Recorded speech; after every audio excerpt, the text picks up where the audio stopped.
Dear audience, अस्सलाम वालेकुम। हज़रत वासफ़ अली वासफ़ रहमतुल्लाह अलैह का एक खूबसूरत और बामानी जुमला है, खुश नसीबी मतवाज़न ज़िंदगी का नाम है। ना ज़िंदगी से फ़रार हो और ना बंदगी से फ़रार हो। खुश नसीबी की इससे ज़्यादा आसान और मुख्तसर डेफिनेशन कम अज़ कम मैंने आज तक नहीं सुनी है। दोबारा सुने, खुश नसीबी मतवाज़न ज़िंदगी का नाम है। न ज़िंदगी से फ़रार हो और न बंदगी से फ़रार हो।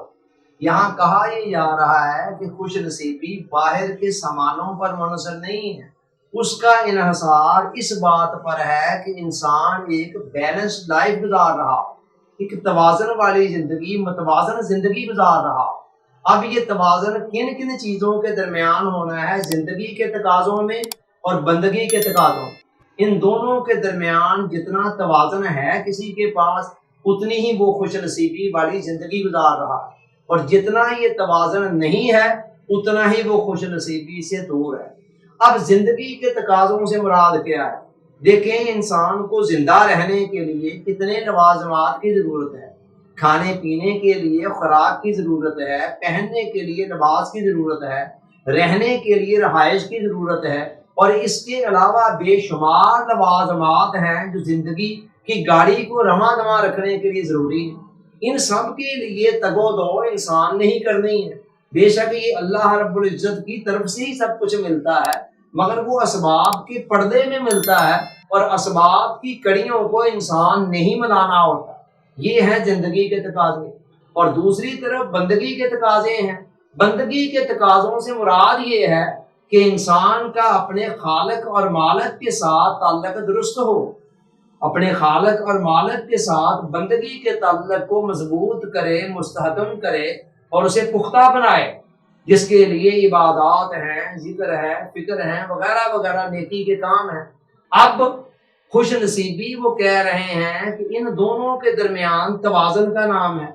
उधर इंसान के अंदर जो फितरी और बशरी सतह पर कमजोरियां पाई जाती हैं, उनमें से एक कमजोरी का नाम है इफरात और दूसरी का नाम है तफरीत।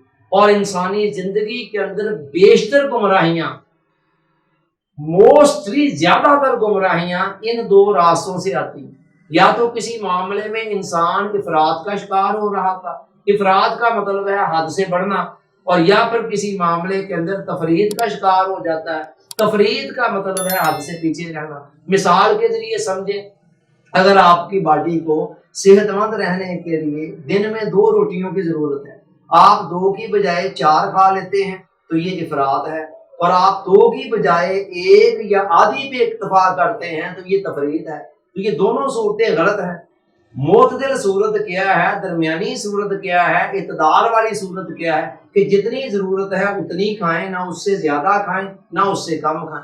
यही इफरात और तफरीत वाली जो रवश है, ये जिंदगी के बेशतर मामलात के अंदर चलती है और हमें जगह जगह पर पटरी से उतारती है, और जगह जगह पर उसके खमियाजे भी हमें भुगतने पड़ते हैं।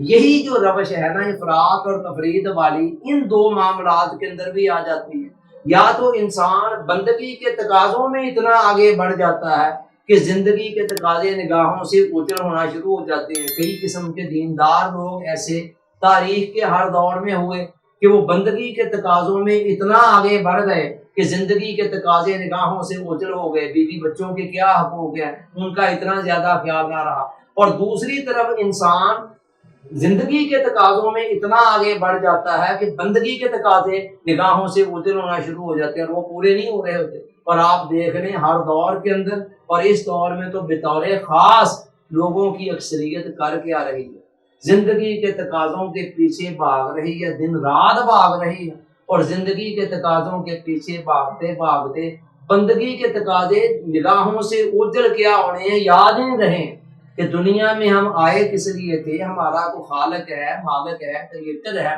कोई उसके साथ भी हमें ताल्लुक को बनाना है, उसके भी कुछ हकूक हैं जिनको हमने अदा करना है। आप देखें लोगों की अक्सरियत का हाल ये है कि वो सुबह से लेकर शाम तक जिंदगी के तकाजों को पूरा करने में मुनहमिक है, और इतनी ज्यादा गर्क है कि बंदों के पास वक्त ही नहीं बचा है کہ وہ بندگی کے تقاضوں کی طرف متوجہ ہو سکیں اور ان تقاضوں کو پورا کرنے کا سوچ سکیں۔